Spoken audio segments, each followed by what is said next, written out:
land with a long history of kings and queens, nobles and warlike clans. A land too whose sons and daughters have spread far and wide across the world in search of freedom and adventure. A land, furthermore, that calls its sons and daughters back with a voice that speaks of tradition and an ancient culture.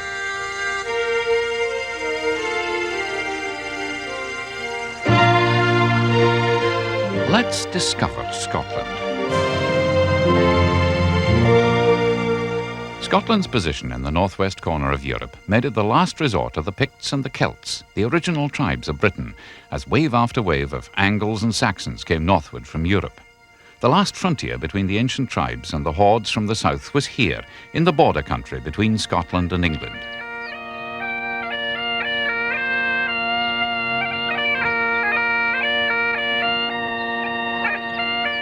The borders were sought out centuries later by modern-day invaders of a different kind. A difference between the laws of England and of Scotland meant that it was possible to be married here in the old blacksmith shop at Gretna Green without parental consent at a much younger age than in England. The laws have changed now, but a light-hearted ceremony commemorates the old days. I thee wed. I thee wed. I wish. I wish. It was time. It was time. To go to bed. The laws of Scotland, you're now husband and wifey. Kiss the bride. Make you smile in Scotland and up your kilt with a wire brush. But not the really old days. They were filled with strife and the roar of battle.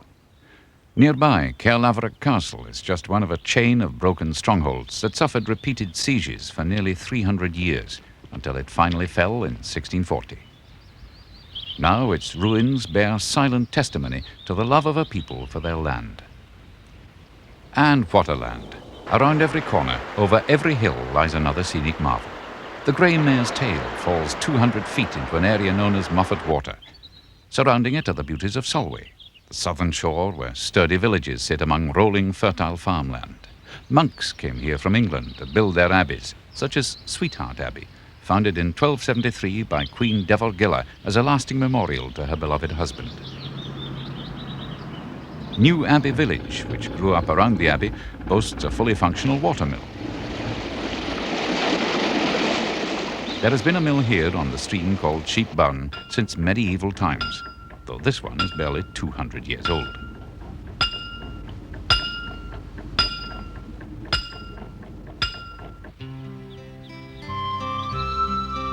The population is sparse over these rich acres and the climate mild, moderated by the broad expanse of the Solway Firth.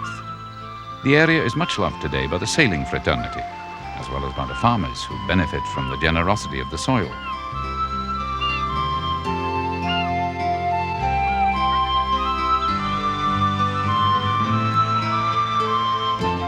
Threave Castle is another of the ruins that bear testimony to the ferocity of that love. It was built in the 14th century in the reign of King David II of Scotland. The town of Kirkcudbright is home to many artists, enchanted by the quiet beauty of what has been called the Venice of Scotland.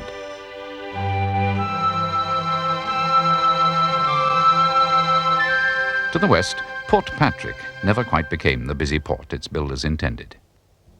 Eastward of Kirkcudbright, the land border with England was easy to cross, and for centuries it was crossed by raiding parties from both directions. The castles bear witness to that.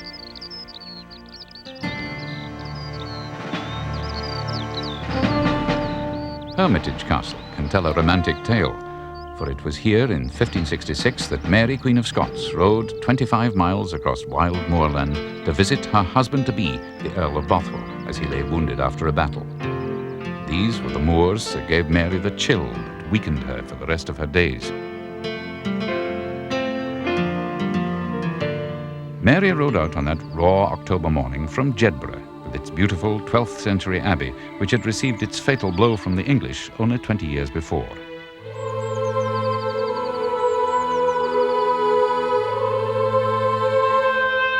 Here, among the purple heather of Teviotdale, are the hills that Sir Walter Scott called the Delectable Mountains, a paradise for walkers.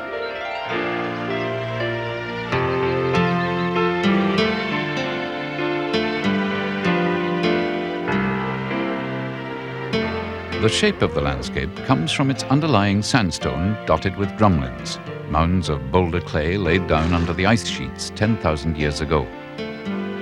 The soils of the valley are good, but with a small rise in altitude they give way to moorland, so often a dark and looming background to the gentle lowland scene.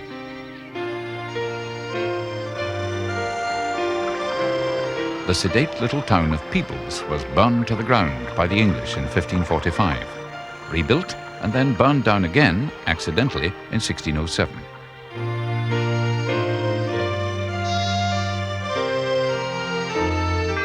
Fire played a part in the history of Dryborough Abbey too. It was repeatedly burned by English raiders. What is left today is an elegant testimony to the craftsmanship of its 12th century builders. Within its walls lies buried Sir Walter Scott. These rolling limestone hills clothed in heather were where Sir Walter Scott chose to build his beautiful home, Abbotsford. Finished in 1824, it is the very model of a gentleman's residence of its period. The builders were local men, one of them a skilled sculptor as well as a master builder. John Smith's carvings are one of the beauties of Abbotsford.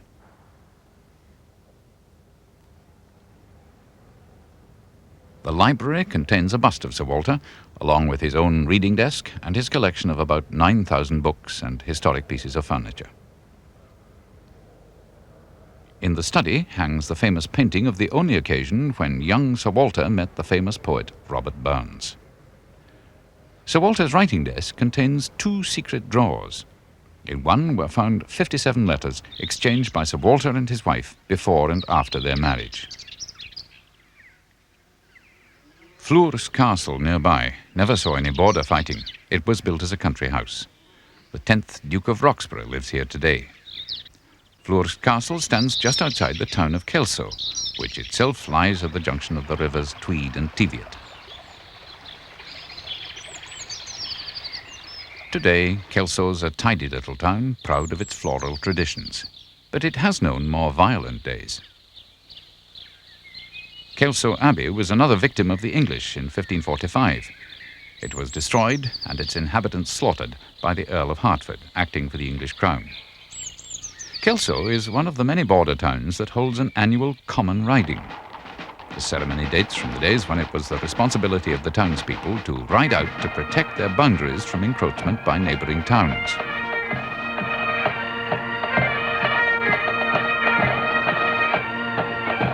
The history of the border towns is often tied up with those long-past days of violence and military might. Near Lauder in Lauderdale stands Stirling Castle, the home of the Maitland family. They live there still, in a home built for them in 1678. The house was remodelled in 1840, but the magnificent ceilings date from the first building. Stirling Castle is the site of the Scottish National Horse Trials, reflecting the long tradition of horsemanship and hunting in the borders. The packs of hounds on show here are working dogs, taking a day off from their more serious employment.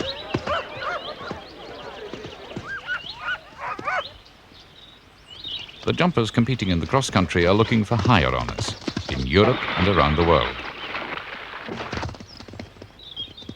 Beyond Lauderdale on the coast lies the little fishing port of Eyemouth, once the haunt of smugglers, who could easily give the Coast Guard the slip among the narrow alleys of the town. Today it is once more celebrated just for fishing and for the beauty of its setting. North of Eyemouth is St Abb's Head. Its cliffs are home to colonies of seabirds and clusters of rare and unusual plants.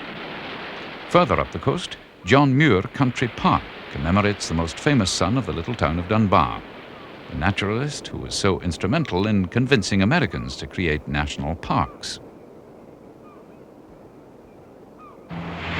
Tantallon Castle, towering above the water, was always said to be the strongest castle in Scotland. Beyond its soaring ramparts lies the Bass Rock. It is the home of the largest colony of gannets in Europe. The closest harbour to the Bass Rock is North Berwick, once a busy fishing port, but today a sleepy little seaside town. In 1591, with the full approval of King James VI of Scotland, the town burned 94 witches and 6 wizards for dancing with the devil. Back inland, the little town of Gifford is typical of the quiet backwaters in this part of Lothian. Despite their turbulent youth, such settlements have reached an old age of tranquility and calm. Some settlements have reached a very advanced old age. There has been a watermill at Preston for more than 500 years, and the present buildings are at least 300 years old. Stirling Castle was built around 1225 to defend the approaches to Edinburgh if an invasion were launched from the Firth of Forth, just a little to the north. The castle served well enough for a few centuries, but in 1650 it was destroyed. Today, the most abiding relics of its long history are the magnificent gardens.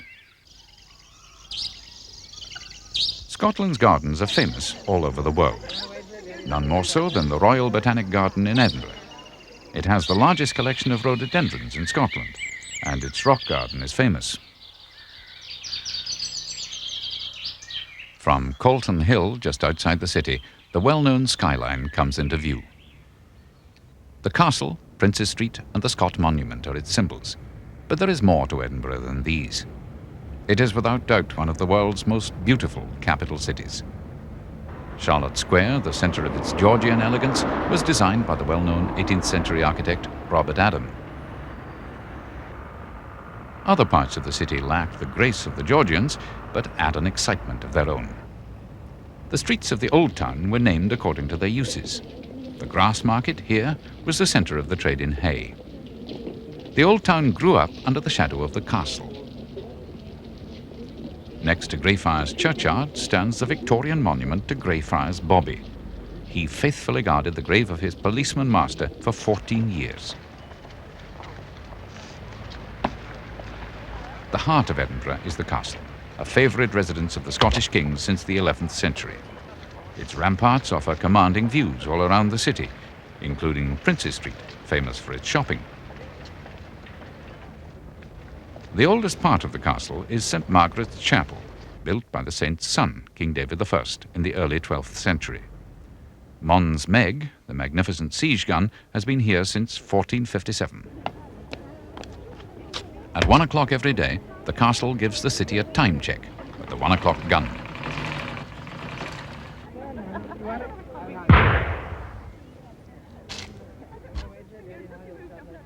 In the Crown Room are the Scottish Crown jewels, a collection of great magnificence. The Scottish crown, sword and sceptre were walled up here after the Act of Union between England and Scotland in 1707. They stayed until the chamber was opened again and the jewels put on display in 1818. The wealth of Scotland and its kings may be judged from this small show of their finest jewellery. Today, the wealth of Edinburgh stems partly at least from its attractiveness to visitors. The Royal Mile proudly displays the history and traditions of Scotland to all comers. There's even a whisky centre, in case anyone needs to find out more about the water of life. Under a magnificent golden kite lies Gladstone's Land, a 6-storey building completed in 1620. It has been refurbished as a typical well-to-do home of the period. Its furnishings reflect the wealth and culture of the merchants of the time and the comfort in which they lived.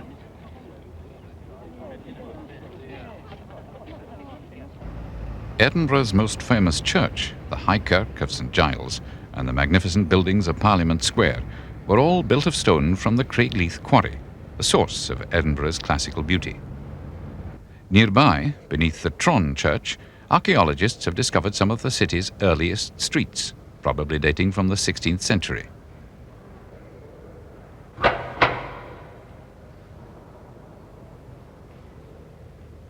Under the city chambers lies Mary King's Close, another ancient street with a tale to tell. Jimmy Thompson is a local historian who has studied old Edinburgh and the way of life of the poorer people who lived and worked in these narrow alleys.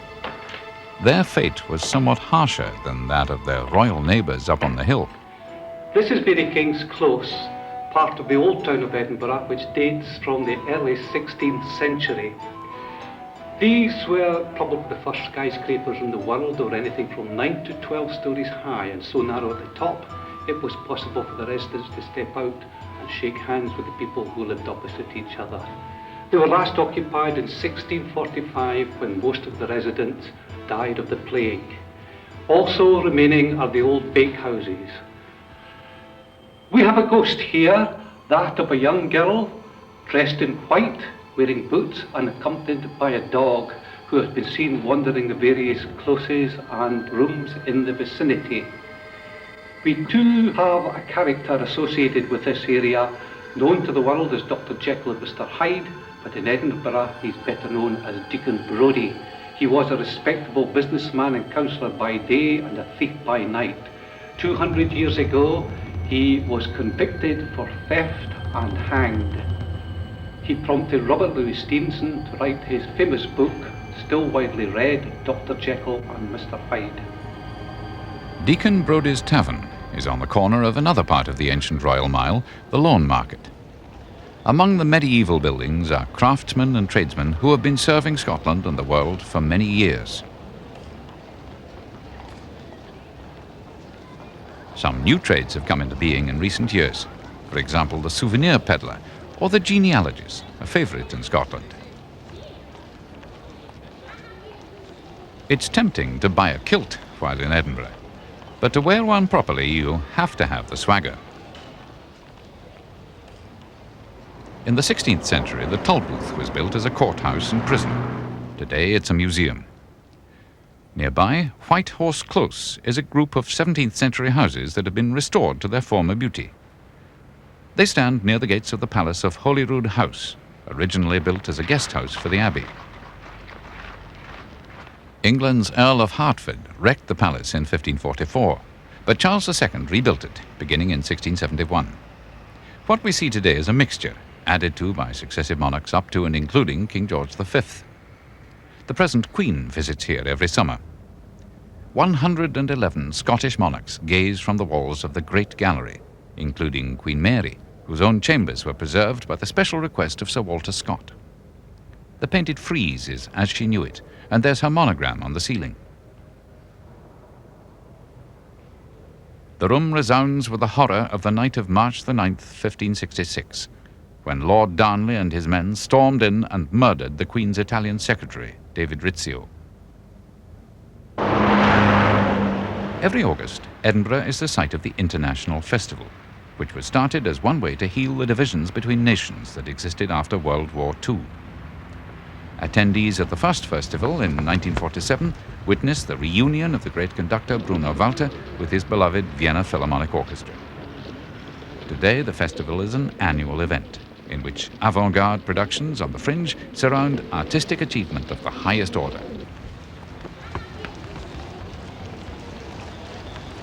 For 3 weeks, the city is ablaze with art and audacity, with everything from the one-man shows of the fringe to great operatic and orchestral performances that attract audiences from all over the world. Pianist Arthur Schnabel described the first festival as a demonstration of an unbroken faith in uniting human values and virtues. As it approaches its half-century, the festival's values still shine out, and the world comes to its door. In addition to the arts festival itself, the 3-week period includes a film festival, a television festival, a jazz festival, and a book fair. But the centre of it all is the music and drama of the original concept in 1947.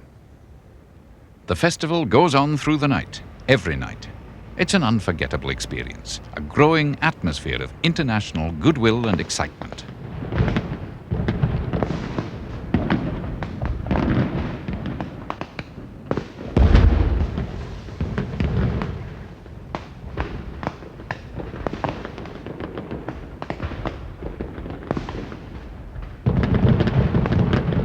Along with the fireworks, festival audiences see one of the most moving and rousing ceremonies in Europe, the military tattoo, held at night on the esplanade of the castle.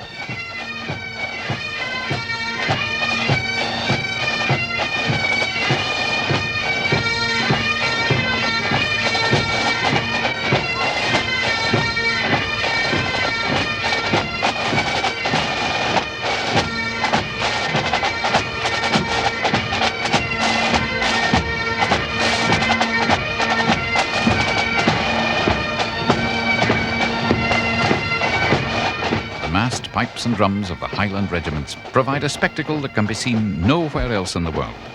Every stone in the background sings of pride and tradition.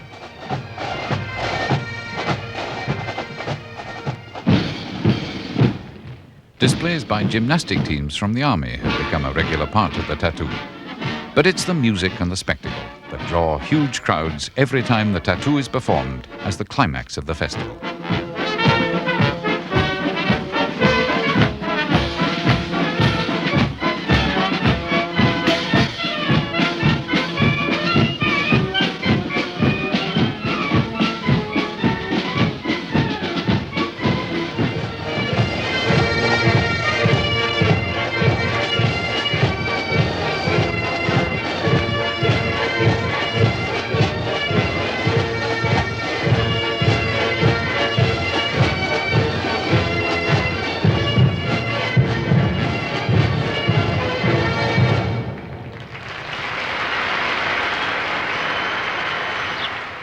On the quiet shore, further along the Firth of Forth, stands Linlithgow Palace, a favourite residence to all the Stuart monarchs and birthplace of Mary Queen of Scots. North of Linlithgow in Edinburgh, the Forth Rail Bridge crossing was opened in 1890. The bridge took 7 years to build. Almost 1.5 miles long, it is a monument to the genius of Victorian engineering. We're now entering the old Kingdom of Fife, between the estuaries of the Forth and the Tay. Its isolation has protected both the man-made and natural beauties of the peninsula. The little fishing village of Crail has some imaginative decorations on the houses.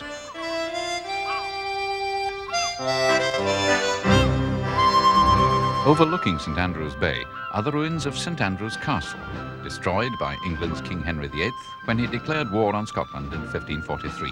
In 1654, part of the castle walls were used to repair the harbour. The cathedral, too, is in ruins, having been stripped during the Reformation in the 16th century. When it was built in the 12th century, it was the largest church in Scotland.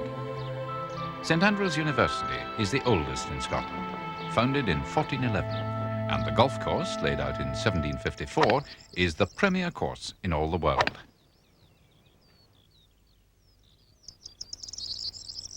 The world's first professional golfers played here on one of the world's first 18-hole courses. Today, it's the scene of the Open Golf Championship, which draws the attention of the whole world. A few miles inland from the eastern part of Fife, or the East Neuk as the local people call it, lies the village of Falkland. It grew up round the Palace of Falkland, for generations the favoured place of Scotland's royal family. The palace has been restored by the National Trust for Scotland.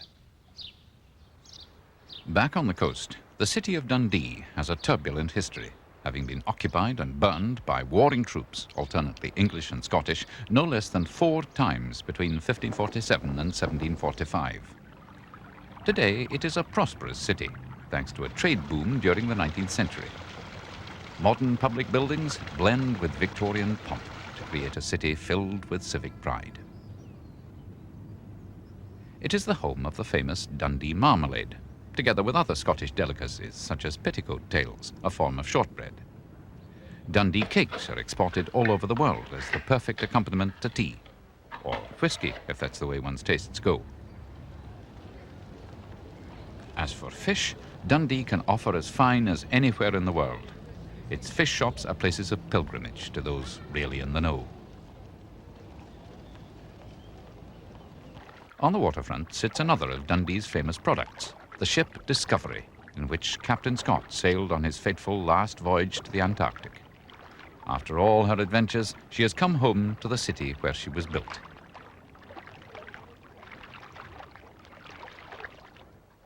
Dundee has been a centre of shipbuilding and sailmaking since the early part of the 18th century. Dunfermline is at the western end of the Firth of Forth.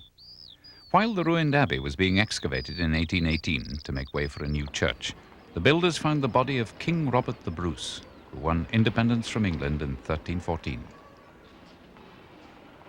Not far from the abbey stands the cottage in which Dunfermline's most famous modern son was born, Andrew Carnegie, the son of a poor handloom weaver, went on to become one of the greatest industrialists of the steel and railway age.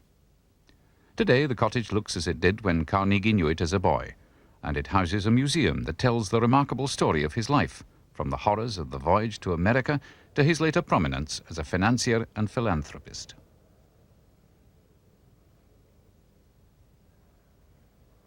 Carnegie's fame spread all over the world, but he never forgot his native tongue. In 1902, he set up the Carnegie Dunfermline Trust for the benefit of local people. For a man who claimed not to believe in charity, he gave away a lot of money, more than $350 million.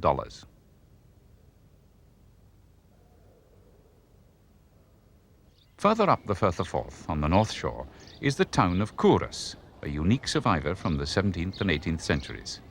The town is almost completely unchanged since the days when it was built. Sir George Bruce's palace dates from the late 16th century. Its ceilings, painted 100 years later, are typical of mansion house decoration of the time. A little way across the hills of Speyside, there is a small factory where Caithness glass is made. Using techniques that have not changed since they were pioneered in Venice centuries ago, Perthshire craftsmen produce paperweights of the most exquisite beauty.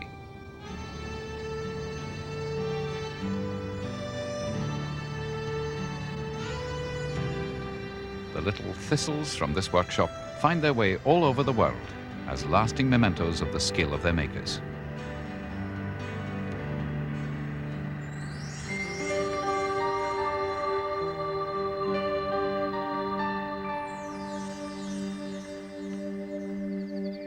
Nearby, in the city of Perth, on the north shore of the River Tay, Franklin Garden, owned by the National Trust for Scotland, has been described as the finest 2 acres of private garden in the land. Its spring flowers are famous, and horticulturalists come from far and wide to admire. In the village of Cumbrae stands the headquarters of the Scottish Tartan Society. To an outsider, the complexity of tartans is dazzling, but each has its meaning, and each belongs to an individual clan. There are kilts here worn by John Brown, Queen Victoria's trusty servant, and a piece of the clan tartan that Neil Armstrong took with him to the moon. The tools and implements of this ancient art are preserved in a shed or bothy in the garden. To go with the tartan, bagpipes are not essential, though they are exported all over the world, wherever Scots gather. The sporran, or men's purse, is vital, however. No Scotsman is properly dressed without one, hanging in front of his kilt.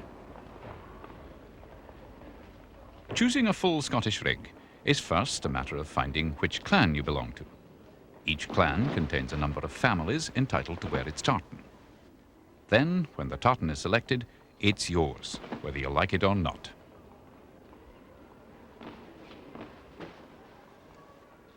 Fine woolen cloth for the cool Scottish weather. The rest of the outfit comes next. The jacket, the belt, and of course the sporran are only part of the kit. Before he's fully dressed, this young man will need the right sort of socks or hose, and the little knife or scian-dubh to go in the right sock. And, of course, the swagger to carry off the most distinctive national dress in the world. Harry Lindley is a kilt maker and an expert on tartans. Scotland is the home of tartan and goes back many centuries. The development is very interesting for everyone who shows interest in the Scottish clan system for well over 1,000 tartans. Many of them, of course, are recorded and registered and have heraldry tied up with them in the Lord Lion's office. The young men of Scotland in particular, for the 21st birthdays, will have a Highland outfit made, given them by their parents, or having their father's kilt outfit amended for him if his father's decided to give it up.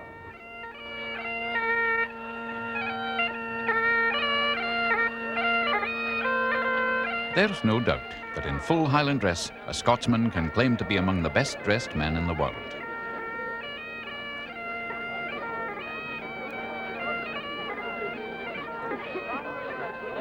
Traditionally, the happy couple gives money to the children at the wedding before they leave.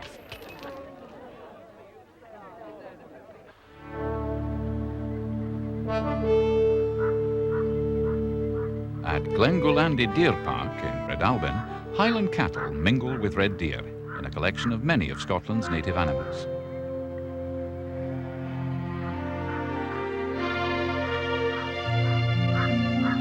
On the far bank of Loch Tay is the pretty village of Fingal. Nearby, Blair Castle is the seat of the Duke of Atholl, chief of Clan Murray. The ballroom offers an exhibition of local history, and in the entrance hall, a large collection of arms surrounds a portrait of the present Duke. The stuffed stag was a tame one that lived in the park in the mid-19th century. His name was Tilt.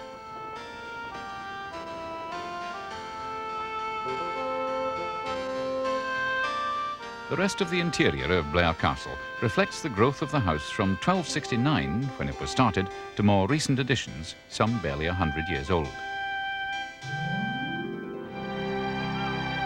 Above the River Tay, the hills of Tayside are often referred to as the gateway to the Highlands.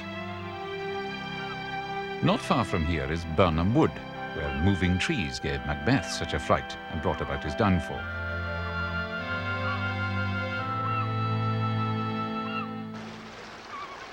The Linn of Tummel, Linn is the Gaelic for pool, is a lovely, quiet, wooded valley owned by the National Trust for Scotland. In contrast, the 18th century summer house built by the 3rd Duke of Atholl at the Hermitage looks over a turbulent waterfall where the River Bran thunders through its gorge.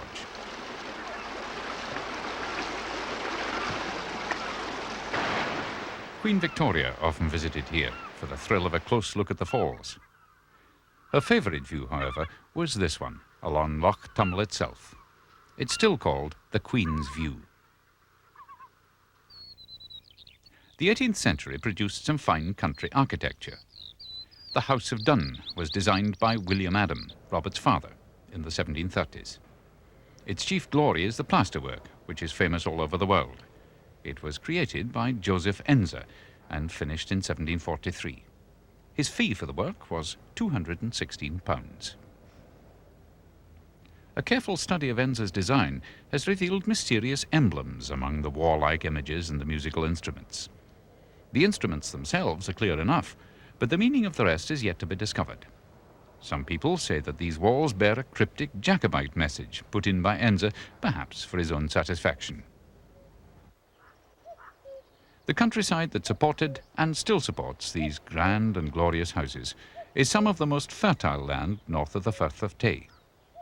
It supported the Lindsay family of Edinburgh Castle for 400 years, until they died out in 1744. Their memorial is the beautiful formal garden of the castle.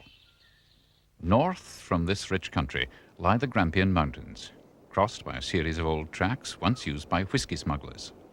Dunnottar Castle looms from its crag, surrounded on 3 sides by the ocean. There has been a fort here for 1,000 years or more. The coast below the castle is dotted with fishing harbours, such as Stonehaven. Along this coast, fishing is an important industry, and the fish market at Aberdeen is a centre of the region's trade. Every day, the boats land hundreds of tons of fish to be auctioned in the early morning so that they will be fresh in the shops that same day. Surprisingly, Aberdeen became an important fishing port only in the 1870s, when the harbour was modified so that the herring boats could unload at the quay. The fishery is not what it once was, but Aberdeen is still a busy port. After the end of the 18th century, the city grew as a shipbuilding and trading centre. But it has had 2 universities and has been a centre of the arts and learning in Scotland since 1593. Its cathedral stands sternly over the city, perhaps suggesting why Aberdeen is sometimes known as the Granite City, from the stone from which it is built. But granite can be graceful, as in the lovely Bridge of Dee. And the flowered streets and modern housing reflect Aberdeen's new wealth as the offshore oil capital of Europe.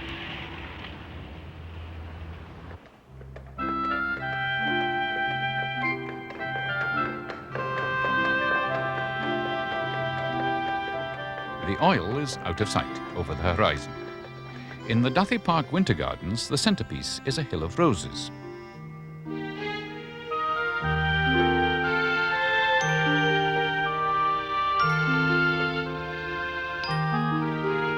Amid all the beauty of the Scottish summer, a palm and cactus house, supplied by early travellers for whom Aberdeen was home, a home to which they brought living souvenirs from their world wanderings.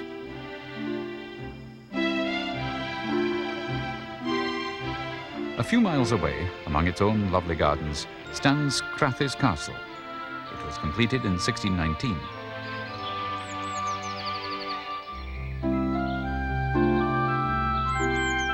The castle was begun in 1533 and added to over the years by successive generations of the Burnet family. The High Hall contains an Italian marble fireplace of the 16th century in a room that was remodelled in 1870.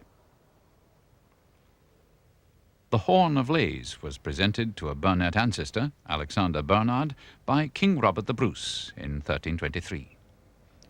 The painted ceilings of the Room of the Nine Nobles are typical of the house of a wealthy 16th century baron, and they survive in their original form.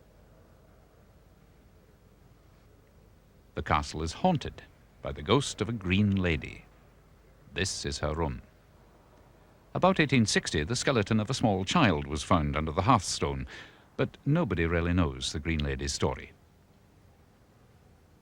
If walls had mouths as well as ears, these ancient castles could tell a tale or two of kings and queens and their comings and goings in this royal landscape. Ballater is a royal town and proud of it. When Prince Albert and Queen Victoria bought nearby Balmoral Castle, the railway line was stopped at Ballater to preserve the royal seclusion. The town benefited from the regular visits of the royal family, visits that continue to this day. The church at Crathes, that the royal family attends, is the second to be built on the site. The first in the parish was built in the 9th century. Queen Victoria called Balmoral this dear paradise. In 1853, she and her husband built this castle beside the site of an earlier one dating from the 15th century.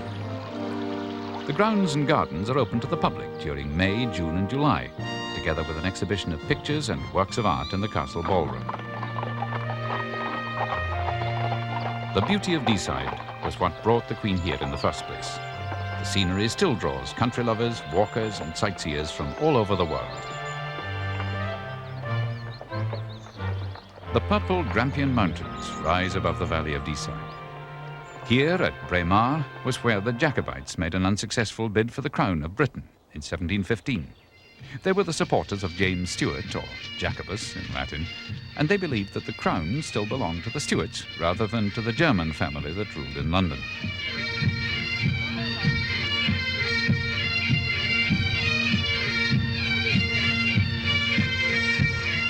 Today's ceremony symbolises the stability of the royal connection. Braemar is now the site of the annual Royal Braemar Highland Gathering, attended by Her Majesty the Queen of both Scotland and England.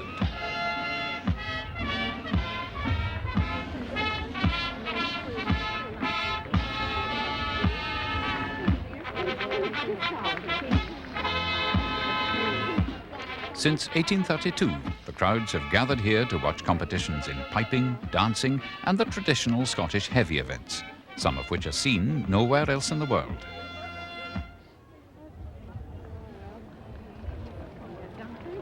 At the centre of it all is the royal family, from the oldest to the newest recruits to their ranks. The flag of St Andrew of Scotland waves proudly over a gathering that itself is filled with Scottish pride. They come from all over the world, wherever Scots have made their homes, to share their heritage of tartans, clans, pipes and drums.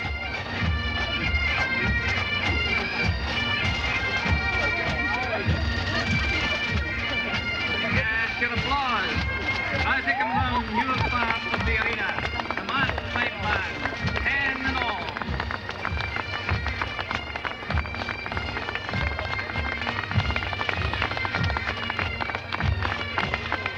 From the far-flung corners of the world, and even from other older colonies in the west, the Scots gather at Braemar for their games.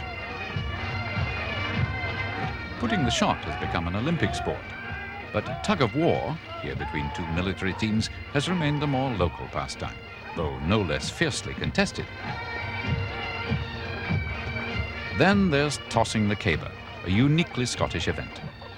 After turning over completely, the caber is supposed to fall away from the thrower. Sometimes it doesn't.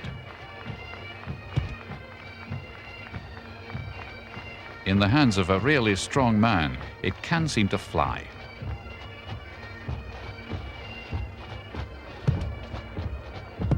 And here there are some really strong men. Hammer throwers, shot putters, burly giants from the Highlands come here to demonstrate their prowess.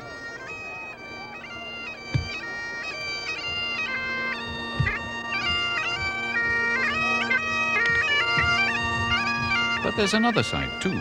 The grace and delicacy of dancing and piping, long a respected art form among this most artistic group of people.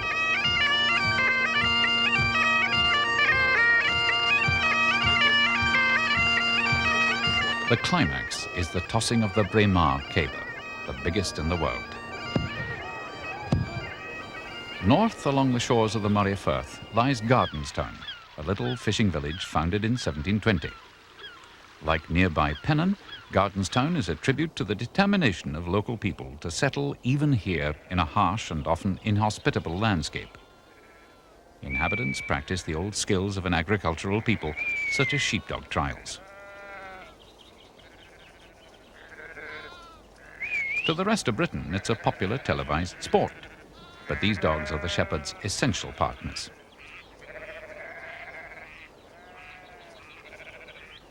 The town of Huntly lies in the heart of the Grampian region. Its castle has commanded an important strategic position since the 12th century. It was repeatedly destroyed and then rebuilt as the fortunes of its owners rose and fell. When the second Marquess of Huntly lost his head in 1650, the castle fell, never to rise again. Fyvie Castle had 5 owners in 500 years. In the grounds is a statue of Sir Geoffrey Hudson, who was just 45 inches tall.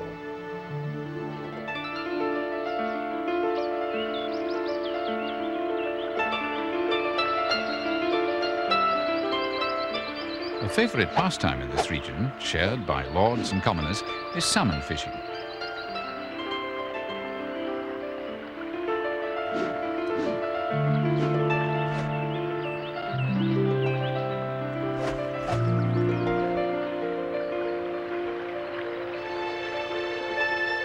Crossing the Cairngorms brings us into the Highland region itself, where small settlements sit next to lochs, nestled among some of the most dramatic scenery in the world.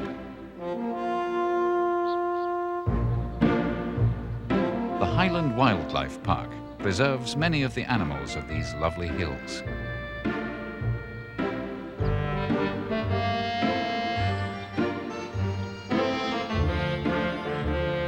Here in the Spey Valley, the Cairngorm Mountains and the sweeping skyline bring a feeling of exhilaration to the traveller.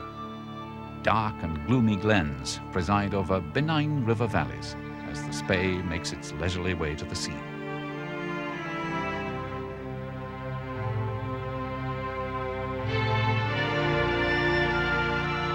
Between the Brooding Hills lies rich and fertile farming land, frequented by wildfowl in winter and by sheep and cattle all the year round.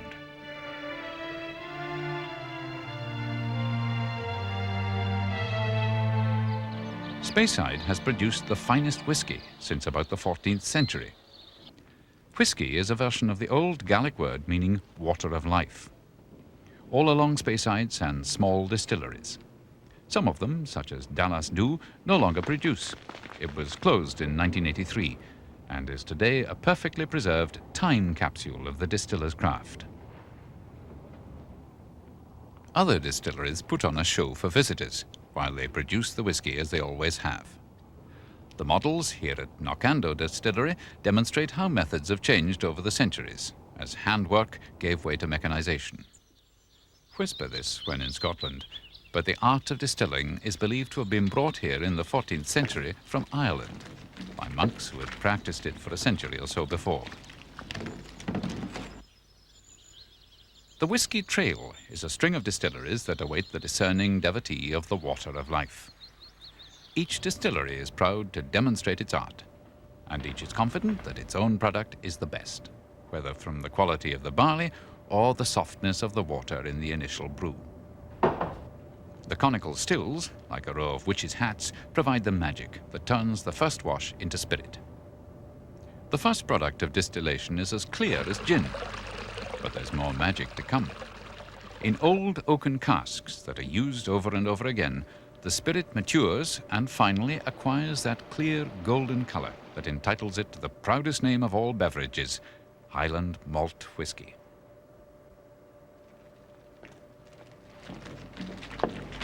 At the Cardew distillery, Ewan Catanach has plans for the next century. This cask here depicts one of the special reserves that we laid down in 1982.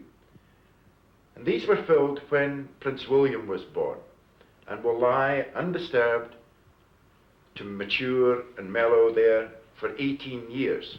So that means in the year 2000 we will be bottling a special reserve. But irrespective of whether they're special reserves like that, they're all filled into refilled oak barrels. And this is the product that is produced from that type of cask. This very delicate colour, natural colour. And that's one of the beauties of the single malt whisky that's produced in Speyside. Speyside is the site of Cawdor Castle, immortalised by Shakespeare in Macbeth.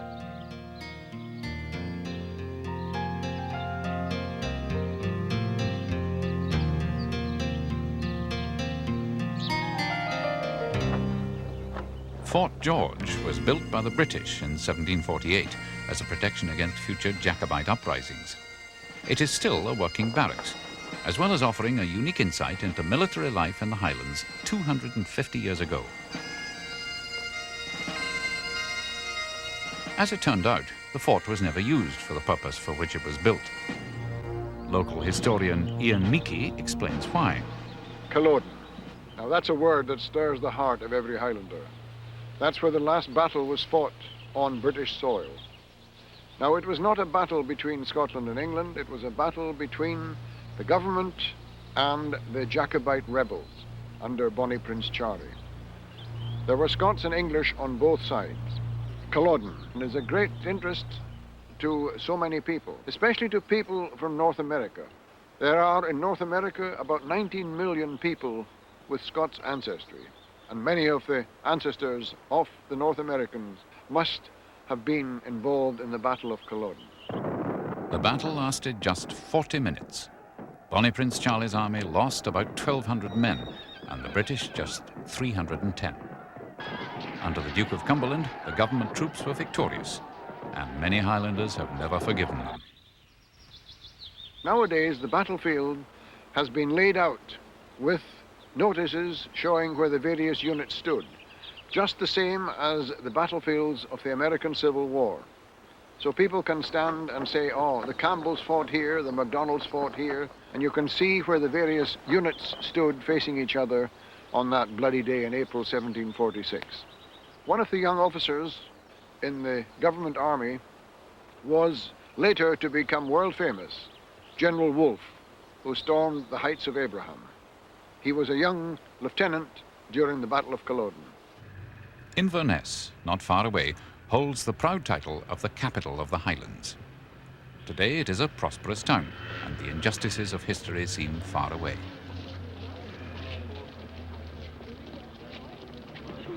But the Highland tartan is everywhere, and nobody here has forgotten the day in 1746 in the parish churchyard when the Duke of Cumberland brought some of the prisoners here from Culloden and shot them.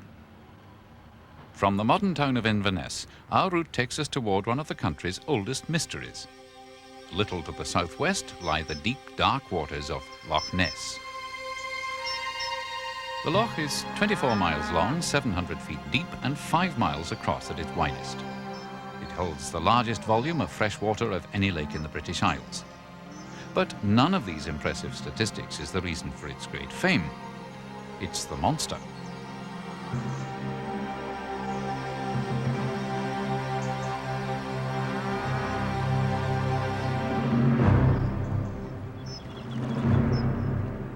Ian Meeke knows all about the monster. Standing here on the shores of Loch Ness, a loch which is world famous because of the phenomenon which has been seen in it so often. The first sighting of this strange creature was recorded in 565 AD by one of the monks of St. Columba. They were en route from the west coast of Scotland to Inverness to convert the heathen Picts, and in his journal the monk recorded having seen a strange beast in Loch Ness. In the 1930s, the road along Loch Ness side was rebuilt, and in the course of building, the contractors had to blast thousands of tons of rock from the rock face directly into the loch. And shortly after this, the phenomenon appeared, and one of the local newspapers christened it the Loch Ness Monster. Since then, the monster has come and gone from the headlines practically every year, as the summer silly season and the time for increasing scientific research comes and goes. It's not that Loch Ness is any longer a remote and unvisited place. The Caledonian Canal runs through it, connecting Inverness with Fort William. Boats, both commercial and recreational, pass every day. Thousands of people scan the face of the loch through the summer, all of them hoping for, or dreading, a sighting of Nessie, as the monster is now affectionately called. It's even got a scientific name. No animal can be protected unless it has. Sir Peter Scott, the great naturalist, gave the beast the ringing name Nessiteras rhombopteryx, the diamond-winged giant of Ness.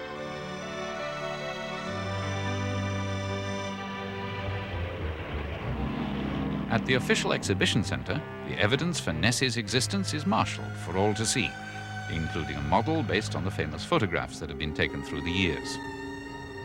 Some people still take the search for Nessie very seriously. The Loch Ness project in the early 80s spent quite a lot of time doing sonar patrols, looking for targets that were deeper and stronger than the fish that we knew about. And we got about 40 in the early 80s.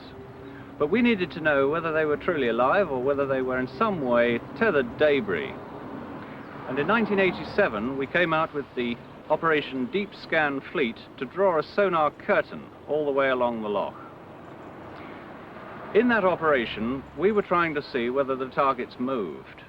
And each time we got a contact, we marked it, we came back afterwards. If the target wasn't there, then clearly it had moved. There were 3 of those targets. Nowadays, we are setting up a fixed research station sponsored by the Loch Ness Centre at Drumnadrochit, and we will be conducting a general biological program with particular concentration on the open water and perhaps those enigmatic contacts again. Or in other words, watch this space. Pushing north across the Moray Firth brings us into the county of Ross and Cromarty, a rolling, spacious area of dark hills under a wide sky, an area much loved by Andrew Carnegie when he returned to his native Scotland.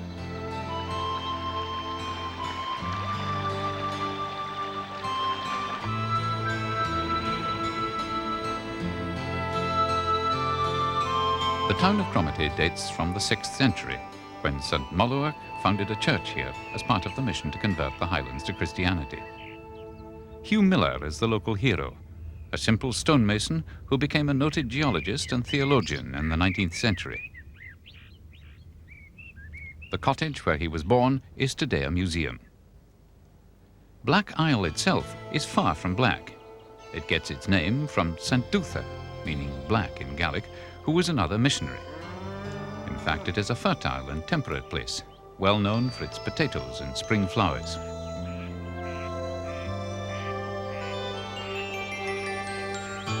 North again, around Glen Loth, the scenery grows more bleak and the rocks more forbidding.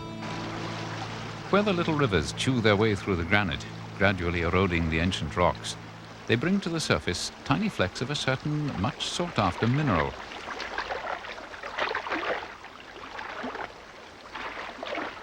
Gold has been panned from these highland streams for many years, though never in truly commercial amounts. Moving toward the northern tip of Scotland, the landscape and its wildlife become wilder with every mile.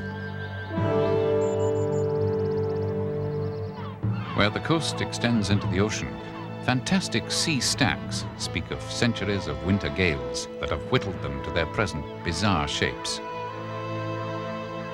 The ruins of Castle Gurnigo have stood since 1699, when the Sinclair family finally left after 200 years.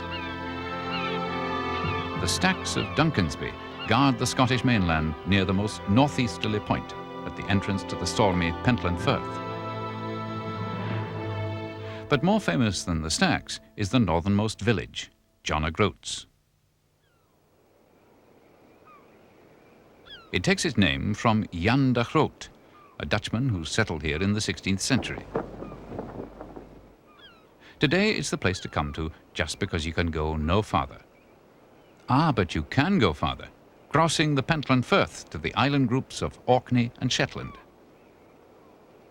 Although fishermen and farmers have settled here for many centuries, it still feels as if the Orkneys are the domain of the ocean.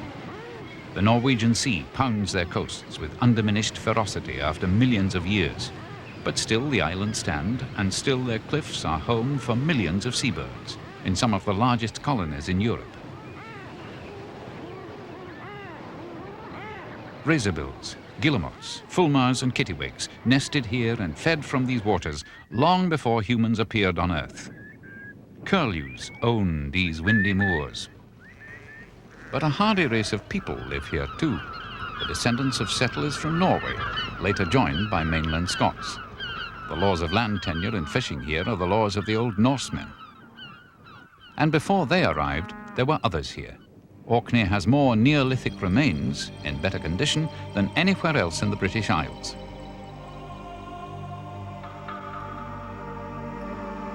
On mainland, the largest island, lies Maes Howe, an enormous Stone Age chambered cairn, 24 feet high and more than 300 feet in circumference. The stones are aligned precisely with the heavens. The sun shines into the main passageway only during the winter solstice.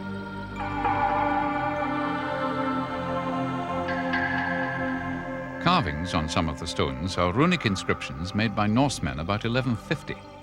Intriguingly, one of them records that the treasures of the tomb were removed and hidden somewhere to the northwest, but they have never been found.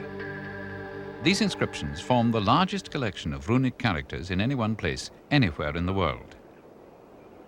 Skara Brae, also on mainland, is a 4,000-year-old Neolithic village. It was completely buried under the sand for nearly 2,000 years. But in 1850, a violent storm carried the sand away, and this remarkable settlement was revealed. There are 10 houses and a workshop, with most of their furnishings intact. There is so much left undisturbed in the village that it's tempting to surmise that it was buried as suddenly as it was revealed, with the inhabitants having to hurriedly escape as storms brought in dunes that covered their home. There are stone bed frames, hearths and seats, and even shellfish tanks for storing the harvest of the sea. The existence of these people would have been ruled by forces that even we understand very little about.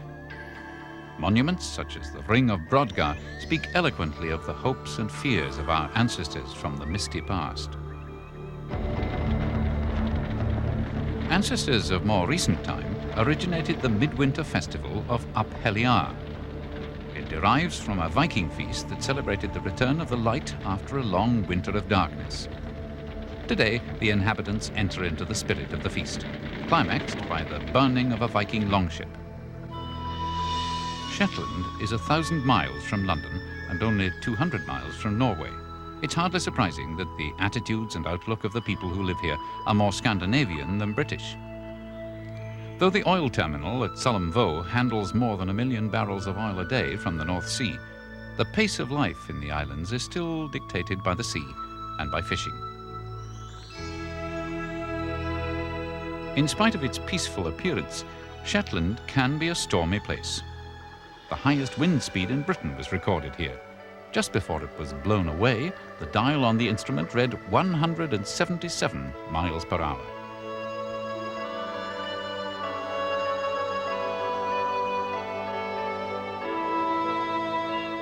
The islands of Shetland, large and small, are crowded with the remains of settlements, both religious and secular, from all periods of Scottish and Scandinavian history.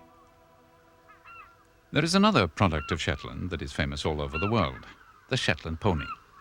Though they were bred as draught animals, seldom more than 40 inches high at the shoulder, the ponies are kept as pets or riding animals for children in many parts of the world. The wild flowers of Shetland are also well known. Here, where the air is pure and farming too retains the cleanliness of older techniques, the hay meadows bloom each spring with a mass of colour and delicacy. The longevity of human settlement here is attested to by Jarlshof, a place that has been inhabited for 3,000 years, from the late Bronze Age until the end of the 17th century. The large, well-preserved building is known as the Laird's House. It was built by William Bruce of Fife in 1605. But the greatest interest is in the late Bronze Age buildings, and in the brochs and wheelhouses that date back to as long as 2,000 years ago. Musebroch is the best preserved of this type of fortified house. The fortifications of the Knoop of Nos, though natural, are no less impregnable. This is Western Europe's largest seabird colony. Sadly, today the colony is threatened by the decline of the sand eel population, which has fed millions of birds since time immemorial. Some people blame the grey seals for destroying the eels, but human endeavours are the more likely reason.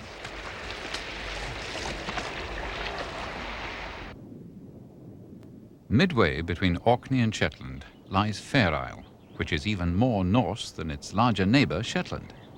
An old Viking saga tells how Ronvald won the island from Dagvin in the 12th century during a feud between the two earls that continued for several years. In his diary of 1870, Robert Louis Stevenson described the coast of Fair Isle as the wildest and most unpitying that he had seen. On a calm day in summer, it's hard to believe his account. Among the flowering sea pinks on the cliff tops, puffins make their burrows and rest on the rocks between fishing trips to feed their young. Fulmars nest on the grassy cliffs, and all is peace and tranquility in the gentle sunshine. Rabbits compete with the puffins to use the burrows in the soft turf. Because of its position on the migration route, Fair Isle is one of the most important bird observatories in the world. It has been used as a resting place during migration by more than 300 species.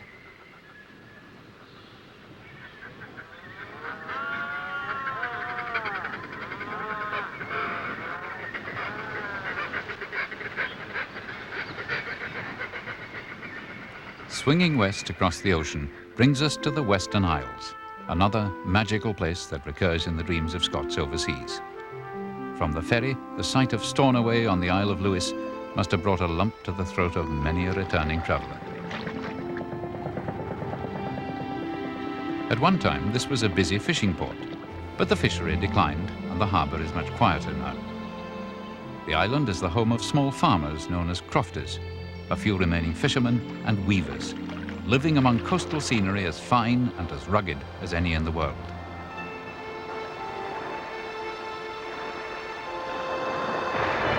The warm waters of the Gulf Stream lap the coast, providing a mild, if sometimes rather damp, climate. In the fertile fields of the coastal areas, dairy cattle flourish, in meadows dotted with flowers. The black streams, or burns, are coloured by the peat through which their waters trickle, water that makes what many consider the finest whisky in the world. The peat provides fuel, too, dug from trenches in the hillside in the same way as it has been done for hundreds of years. After it has dried in the fields for a few weeks, the peat is taken home and stacked for use in the winter. Haymaking, too, is done on Lewis in the traditional way. The landscape is dotted with conical haystacks that are typical of the Atlantic coast of the whole of the British Isles. The Black House at Argyll was occupied until about 20 years ago. Today it is restored to demonstrate what life was like in this community when people and animals lived under the same roof. Carloway Broch is second only to Musebroch as an example of a fortified tower dating to about 300 BC.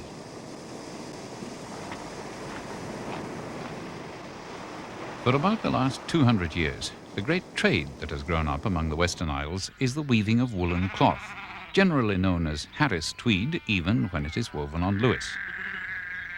Where there is wool, there must be sheep, and where there are sheep, there will be dogs. The border collies, with the intelligence and obedience that make sheep handling possible all over Scotland. Shearing by hand in the old way is kinder to the sheep, as well as an art form that is satisfying in itself. When the fleece is gathered, washed and dyed, it will be woven on the old foot-operated looms that, curiously, qualify Harris tweed to be called hand-woven. Away from the agricultural coast, Lewis is generously sprinkled with little lochs among rolling moorland. To the west lie high mountains, and among them the amazing stone circle of Callanish. The stones are about 2,000 years old, and they stand in a geometrical pattern surrounding a burial chamber. Aside from that, nothing is known about their origin. On the Isle of Harris itself, where hand-woven tweed first became famous, the geography is quite different. The island is filled with rocky outcroppings. Its heavily indented eastern coastline is exposed to sweeping tides. Nevertheless, its people have loved it well. Mary MacLeod, a 17th century Gaelic bard, asked to be buried face down so that she would always be in contact with the earth of her beloved Harris. She lies in St. Clement's churchyard at Rodel. Shorn of their wool, the sheep look rather like the landscape of the island where they live, shorn of its soil by glaciation and the gales of the millennia. Spinning and weaving have been a tradition in the Hebrides for centuries, but it was only in the 1830s, when the Earl of Dunmore bought the island, that they came to world attention. The Earl's wife, the Countess, sent some lengths of the cloth to London for friends to admire, and the rest is history.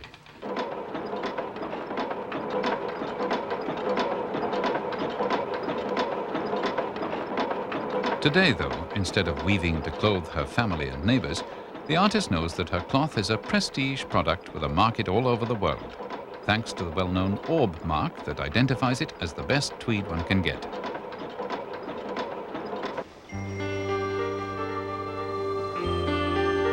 From Harris, the ferry goes to Loch Maddie on the island of North Uist.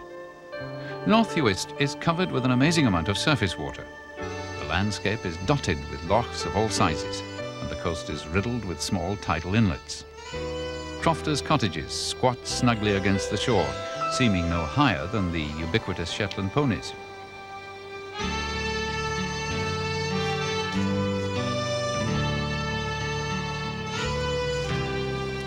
On an island where land is apparently in such short supply, it may seem strange that horse riding is such a popular pastime.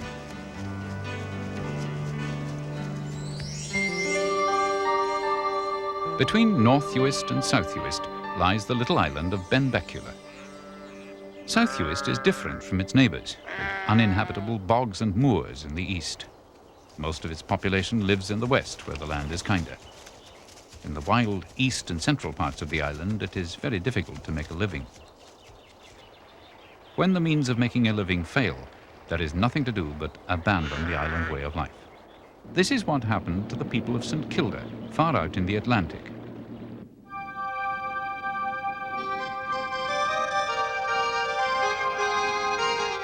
The island is remote and storm-bound. It is virtually impossible to land in anything like a rough sea.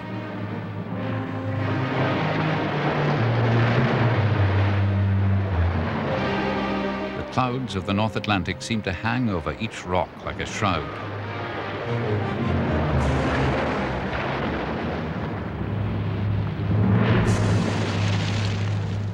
In 1930, the pressures of their harsh existence became more than the people of St. Kilda could bear. They called upon the government to rescue them, to help them abandon their home of many generations. A ship was sent and they left.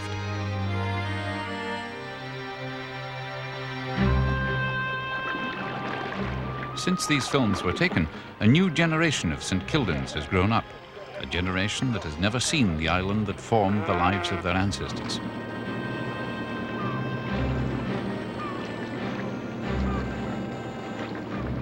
St. Kilda is the remotest part of Britain, and a place with its own magic, as well as a sombre and forbidding appearance.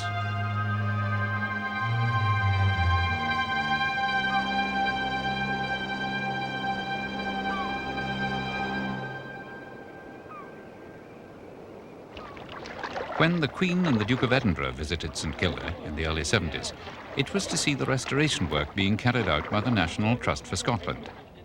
The island is inhabited every summer by parties rebuilding the old cottages. The main island in the St Kilda group, Hirta, is kept intact as a memorial to the community that once lived here. Across the long sweep of Village Bay, the stone cottages and sheep pens remain much as they were in 1930. The people lived largely by fishing, but also by collecting the eggs and the young gannets from the sheer crags where they nest. Young gannets are oily and full of fat, and they formed an important part of the diet of the old islanders. St Kilda has a number of unique species, among them the St Kilda wren, found nowhere else in the world. The Soay sheep that run wild on the island take their name from Soay, the smaller of the two main islands in the group. From the sadness of remote St Kilda, we travel landward once more to the west coast of Scotland and back into the 20th century. The town of Ullapool is a prosperous little place. Its inhabitants derive most of their living from the sea, about equally from fishing and playing host to water sports enthusiasts. The town began to grow larger than a village in 1788, when it became the headquarters of the British Fisheries Society, designed to protect Scottish waters from foreign fishermen.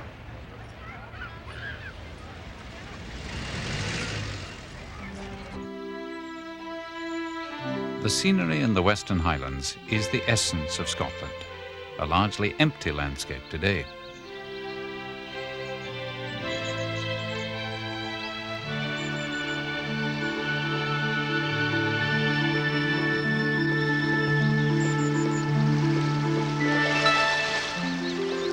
The emptiness comes in part from a sad period of the 19th century, the clearances, when whole communities found themselves compelled to emigrate to a new home overseas. Driven by a combination of politics and economics, they went in search of a new life in North America, in Australia or New Zealand.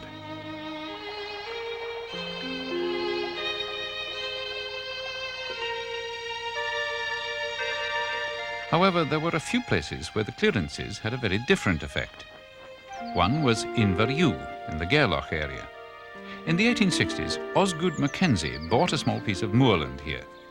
Partly for his own satisfaction and partly to provide work for local people, he decided to make this unpromising place into a garden.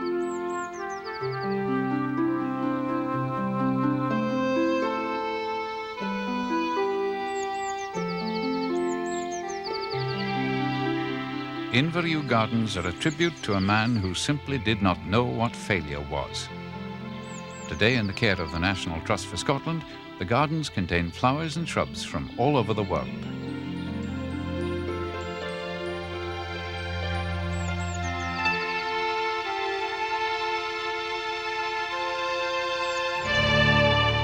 The west and northwest coasts of Scotland boast some of the finest mountain scenery in Europe.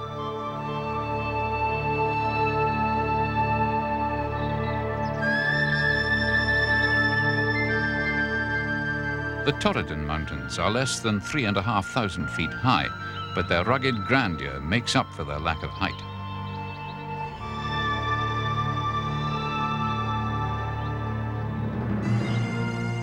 In nearby Loch Lomond Castle has been completely restored since it was blown up by a government man of war in 1719. At that time, it was the garrison of some Jacobite supporters from Spain. Today, it is a memorial to the Clan MacRae.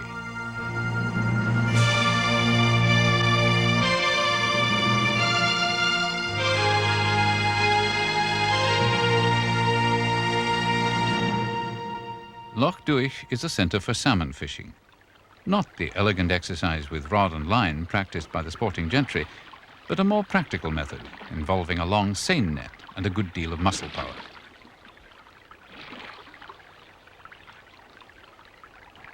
The net result is the same: a few fine fish on the bank and the prospect of a good supper. At the head of Loch Duich stand the 5 sisters of Kintail. They form a range that runs along the north side of the River Shiel. Their highest peak tops 3,500 feet. The rivers here flow west through rugged valleys to the sea.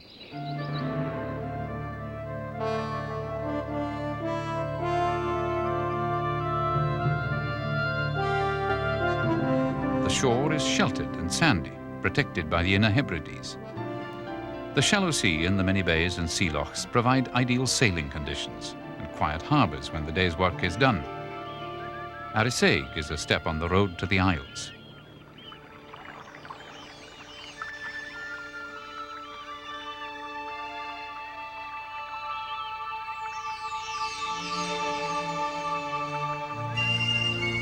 This area of the Western Highlands, for all its beauty, is a sad place of pilgrimage.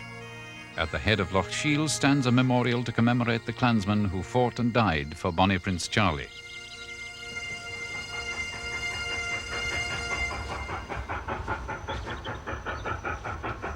One way to see the glories of the western coast is behind a steam locomotive, in this case a K1 class engine running from Fort William to Mallaig. The line is much frequented by enthusiasts for the good old days. The track runs along the coastal plain by lochs and villages, but always inland are the massive mountains. Ben Nevis is the highest mountain in Britain, at 4,406 feet. The next range to the south shelters Glencoe, that place of evil memory where in February 1692, Campbell soldiers who had for days enjoyed the hospitality of the MacDonalds of Glencoe turned on their hosts and slaughtered 40 members of the clan.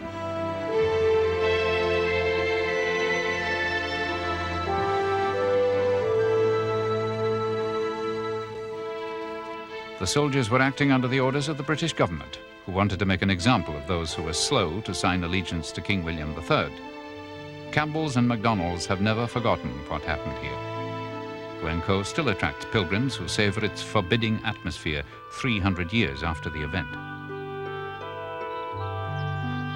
The turbulent relations between the Jacobites and the British Crown, even after the kingdoms were supposed to have been united, are remembered still among the Highlands, though usually more in sorrow than in anger.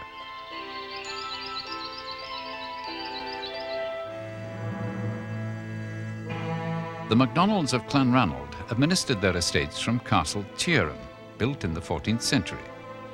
During the Rising of 1715, they had to burn it down to prevent it from falling into enemy hands. It was during the 1745 Rising that Bonnie Prince Charlie escaped over the sea to Skye, like a bird on the wing. Today he would have travelled not on a rowboat, but by ferry from the Kyle of Loch Lomond, arriving at the little harbour of Kylarkin.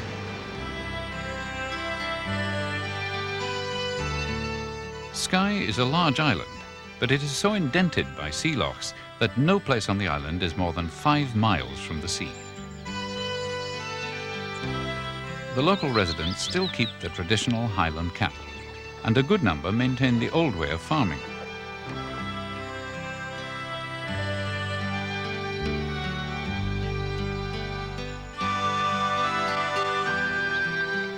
The capital of Skye is Portree, with a population of about 1,000.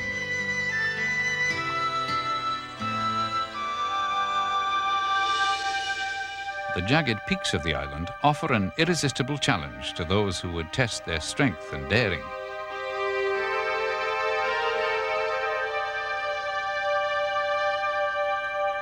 Skye is a climber's paradise. The cliffs of the Store, with the Old Man perched on top like a stone cigar, and the 350-foot Kilt Rock, with its tartan pattern at knee height, are among climbs that attract the brave and the foolhardy from all over Europe.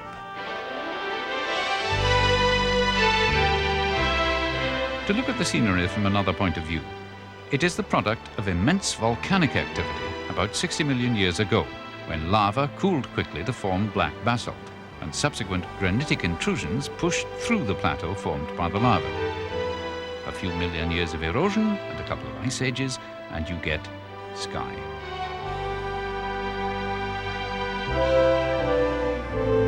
Away from the lava flows and granitic intrusions in the south is the area known as Slate, sometimes called the Garden of Skye.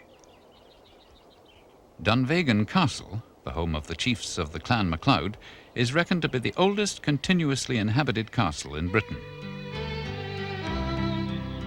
The southern part of Skye is surrounded by many smaller islands with wonderful names. There's Egg, Rum and Canna, all lying on the horizon. The Clan MacDonald Centre tells the tale of the long feud between MacLeods and MacDonalds to see who owned these little jewels. Today, though, there is more nostalgia and less bloodletting among the Bluebells of spring on the island of Skye.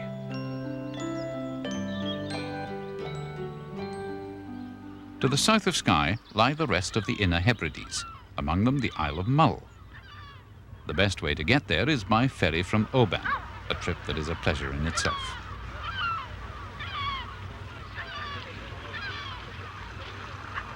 The route takes the ship past landmarks of local history, such as Castle Duet, the home of the Clan MacLean, restored by the clan chief in 1912. When Lismore Lighthouse comes into view, the journey is nearly over.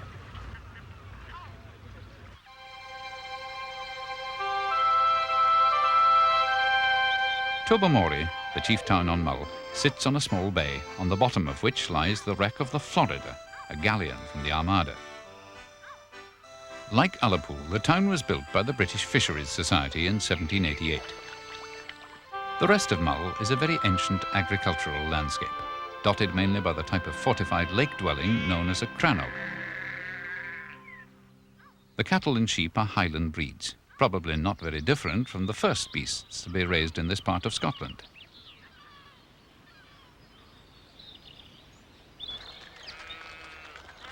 Mull has a number of grand houses erected during the 19th century, long after the need for fortification had passed. One such house is Torresay, which stands on the site of a much earlier dwelling. The statues in the magnificent gardens were brought from Italy as the house was being constructed. The family that built it still live in Torresay Castle. As the ferry returns to the mainland, passing Duet Castle, it leaves behind an island that is a microcosm of its own, a miniature Scotland just a few miles offshore. Oban is the chief town in the county of Argyll. Its name means Little Bay, and it is known as the best harbour on the West Highland coast. Looming over the town is McCaig's Tower, a vast structure inspired by the Colosseum in Rome. It was built in the 1890s by a local banker who wanted to provide work for unemployed masons, and there it stands to this day. Nearby is the tiny uninhabited island of Staffa, virtually unknown before the naturalist Sir Joseph Banks managed to land there in 1772. Its most famous spectacle is Fingal's Cave, which inspired Mendelssohn to write his Hebrides Overture. But Sir Joseph was astounded by the basaltic formations in the cliffs, evidence of tremendous volcanic activity similar to the forces that created the Giant's Causeway in Ireland. Fingal's Cave is named after the mythical Irish giant and Gaelic hero Fionn na Gael.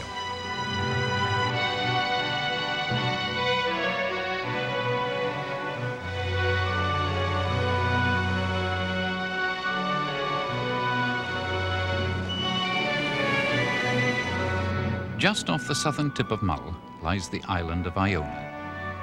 St. Columba chose it in AD 563 for the centre from which his missionaries would travel all over Scotland. It was raided by the Vikings, who were not yet converted, in AD 806. The abbey survived, but worse was yet to come. During the Reformation in the 16th century, the abbey was destroyed. In the early 1900s, it was rebuilt by the Church of Scotland, and today it stands as a centre of Christian pilgrimage.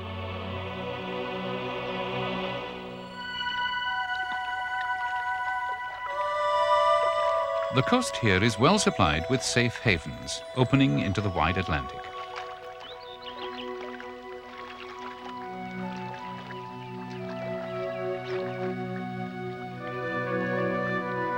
Castle Stalker sits on a tiny island offshore, brooding quietly over its checkered past. The castle is only 16th century. Dunad Fort nearby was the focal point of Scottish power for 4,000 years. At Crowray, the forest and lodge gardens lie within the setting of a typical Highland glen by the side of Loch Fyne. They offer a magnificent display of azaleas and rhododendrons.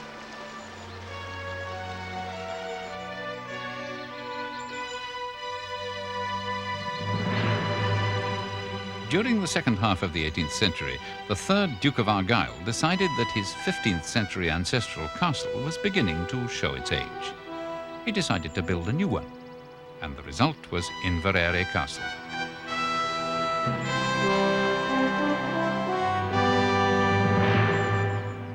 Sailing round the Mull of Kintyre from Ardrishaig to Crinan was dangerous and time-consuming. In 1801, the Crinan Canal was opened, 9 miles of sheltered water that saved 2 days' sailing and countless lives. Today it is as popular with yachtsmen as it was with the old working sailors. The canal is used mainly by pleasure craft, but it still provides a sheltered passage to the Atlantic Ocean. The sea is still the workplace of many on this coast, however, rough or not. From Campbelltown in Kintyre, prawns and whitefish are the main quarry of the fishermen, instead of the herring that were once so numerous here. When the herring recover from a generation of ruthless overfishing, the large harbour may acquire a new lease of life. Not far away across the sea lies the purple bulk of the Isle of Arran. Because it contains a mixture of highland and lowland features, it is sometimes called Scotland in miniature. One of its many attractions is a museum with displays from the remote past until the coming of the petrol engine that replaced the horse as the main source of power. The cottage is furnished as it would have been about the turn of the century, in the simple but comfortable style of the island. The living room clock is in the Victorian style known as gingerbread, and the kitchen has a griddle for baking scones. On an altogether grander scale, Brooding Castle is a 19th century exterior concealing a medieval original. When it was first erected, it was intended to defend the Clyde estuary. The interior is as opulent as Victorian taste could make it, with heavy silver and a multitude of other family heirlooms. For many years, it was the home of the Duke and Duchess of Montrose, but today it is in the safe hands of the National Trust for Scotland, with all of its treasures intact. It must have been a grand family home, solid but not pompous in the Victorian style. A kyle in Scotland is a narrow passage of water. The Kyles of Bute are the moat that surround the little island of Bute, about 15 miles long and 5 miles wide. It's an agricultural island with fine walks among gentle scenery. The only town is Rothesay, a favourite resort of the people of nearby Glasgow ever since the invention of the steamboat. It's a convenient journey down the River Clyde for a short holiday.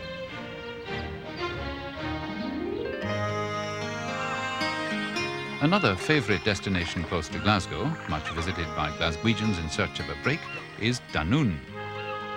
The first recorded visit by a Glasgow family was in 1779, when they returned to the city bearing the news that only one man in the town could speak English, and he was the minister.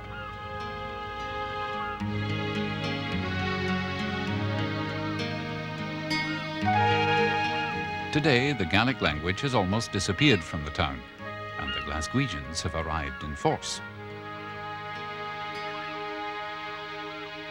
All the lovely sights in this part of Scotland are close to the great city of Glasgow. One in particular attracts visitors above all others, Loch Lomond. Its name alone acts as a magnet to almost everyone else in the world who has heard of Scotland. Loch Katrine is another name to conjure with. A trip on the celebrated steamer Sir Walter Scott can make the whole week's work seem worthwhile, and the city, in reality so close, seem very far away.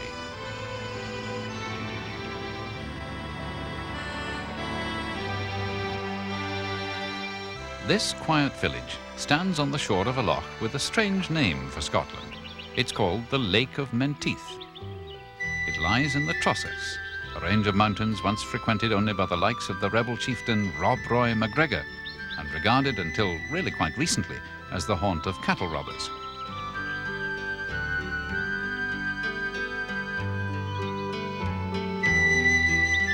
Today, the area is recognised as one more part of Scotland's magnificent scenic heritage.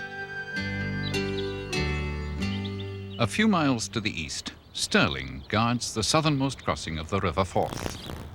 Next to the approach to the castle stands Mar's Wark, erected in 1570 by the first Earl of Mar, hence its name.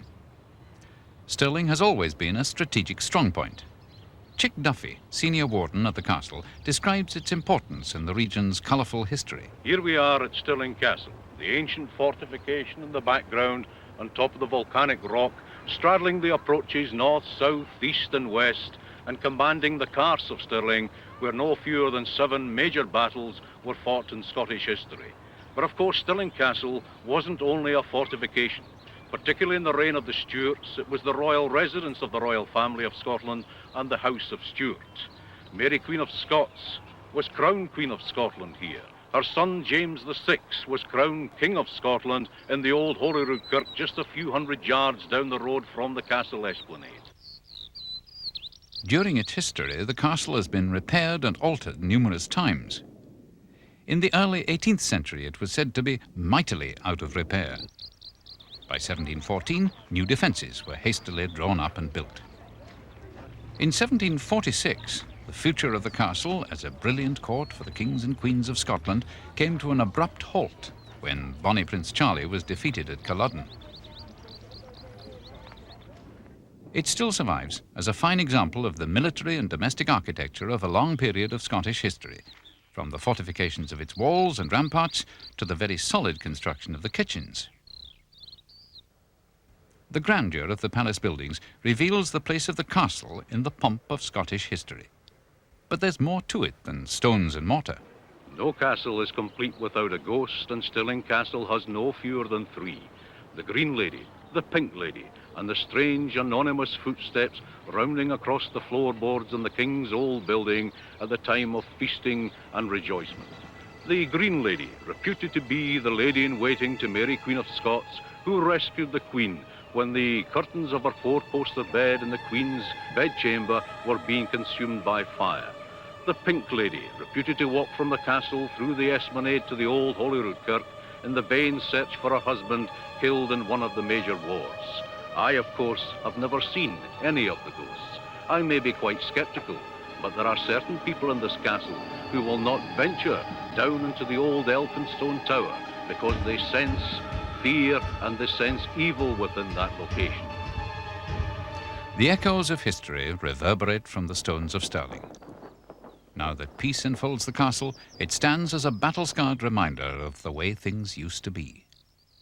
Another reminder of the troubled past is the monument to Sir William Wallace, a national hero of the Wars of Independence in the 13th century. The 15th century Old Brig was another battlefield, and there's yet another close by. Stirling Castle featured in Scottish history throughout the centuries, particularly so in the Scottish Wars of Independence with Sir William Wallace, the Battle of Stirling Bridge, Robert the Bruce and the Battle of Bannockburn, situated just a short distance away from the castle. The Battle of the Bannockburn in 1314 was one of the major influences in Scottish history. Robert the Bruce completely routed the English army at that battle and liberated his native country. The battlefield is only 2 miles from Stirling, and a natural destination for anyone interested in Scottish history. In the Heritage Centre, vivid reconstructions of the battle itself tell the story of the triumph of Robert the Bruce, based on the accounts of those who were present on that historic day. We've circled Glasgow. Now it's time to visit the city itself. The traditional way to approach is by steamer up the River Clyde. Glasgow's famous trams are today an item in the spectacular Museum of Transport at Kelvin Hall. The museum has a fine collection of motor cars of all ages and splendid railway locomotives, dating back to the days when Clydeside was one of the major engineering centres of Britain, and when Glasgow's subway was first built. New building has transformed parts of the city centre into, well, just another modern European city. Regret this, if you will, but it has produced a shopping area that is equal to or better than, anything provided by Glasgow's great rival to the east, Edinburgh. Although it might possibly be Paris or Rome, there is a certain something in the air here that never lets you forget that this is Glasgow. The energy of the people and their fierce local pride deny any parallel between Glasgow and any lesser city. Even if the pavement artists copy paintings by foreign fellows, they copy them onto the street of their own well-loved city. Presiding over these toings and froings are the city chambers, a masterpiece of Victorian civic architecture. The shipbuilders and tobacco barons who brought the wealth into Glasgow had no shadow of doubt that theirs was the finest city in Europe, if not the world, and they expressed this confidence in the grandeur of their city chambers. Designed by William Young in the Italian Renaissance style, the building was opened by Queen Victoria in 1888. The entrance hall is based on the plan of a Roman church, all stone, marble and mosaic. The total cost in 1888 was more than £500,000. The city chambers were built as a palace fit for men of achievement and stature. It's hard to believe, looking at these scenes of good cheer, that since the turn of the century, Glasgow had been a byword for inner city deprivation. As the largest city in Scotland, Glasgow is today shrugging off its legacy of industrial decline and once again taking on the mantle of a leader in Scotland's march into the 21st century. Southwest of Glasgow, in Ayrshire, is Troon, home of the Royal Troon Golf Club. It was opened in 1878, and it is second in importance only to St Andrews itself. In Ayr, the Old Brig is one of two referred to in a poem by Robert Burns. We're well and truly in Burns' country now. He was known as the Ayrshire poet. His statue stands in front of the law courts, and his name is on everyone's lips. His verses to the haggis, Scotland's national dish, are recited after the ceremony in which the chieftain of the puddin race is piped into dinner.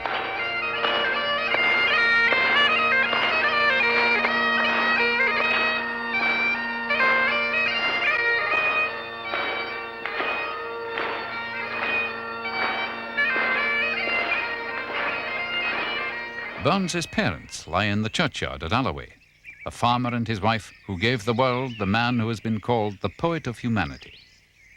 The cottage where he was born is just down the street.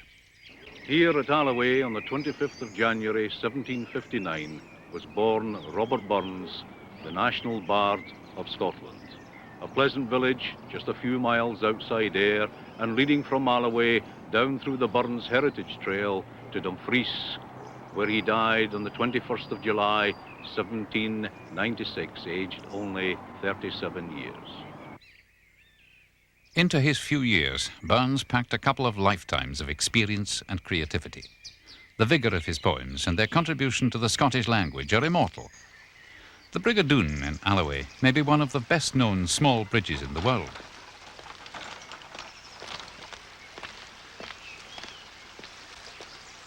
Next to it stands the Burns Monument, built with funds raised from an admiring public and completed in 1823.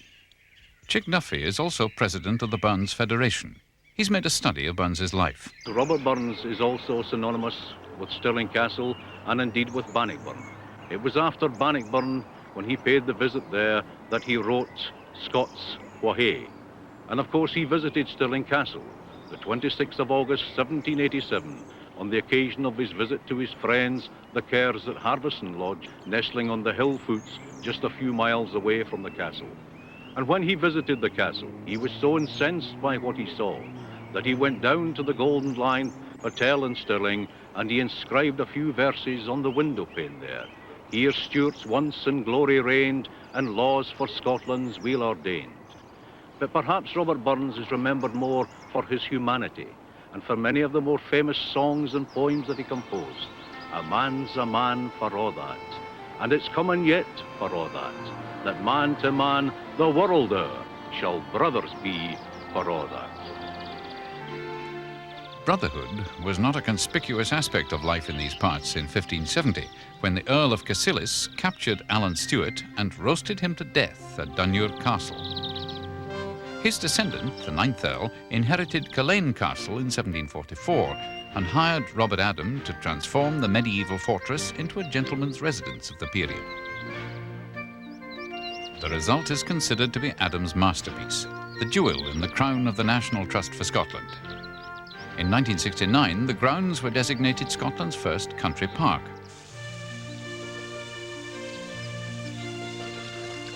The experiment was a great success, finding just the right balance between conserving the character of the estate and allowing access to anyone who wanted to relax in its unique atmosphere.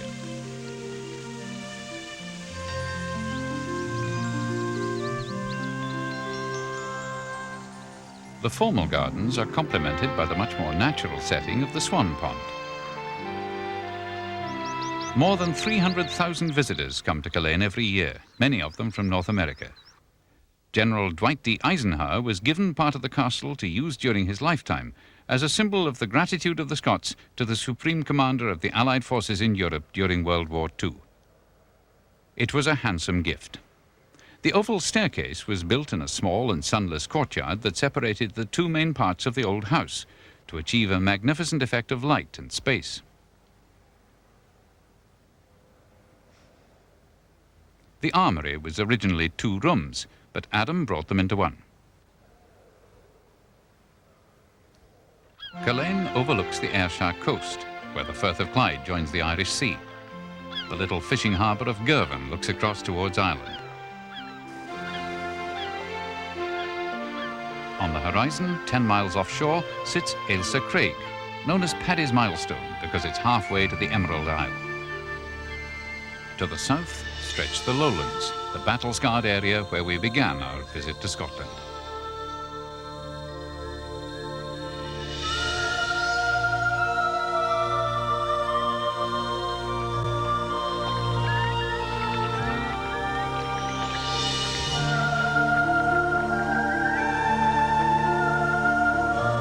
Before we take our leave of this historic and welcoming country, there's just one more thing. We should finish properly, in the Scottish manner. What more appropriate than the celebrations that mark the end of the old year and the start of the new? The Festival of Hogmanay. Come away in and join the party.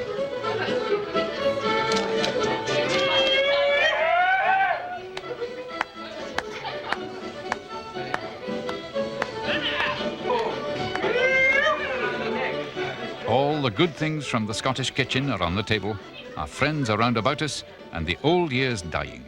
We'll see it out in style.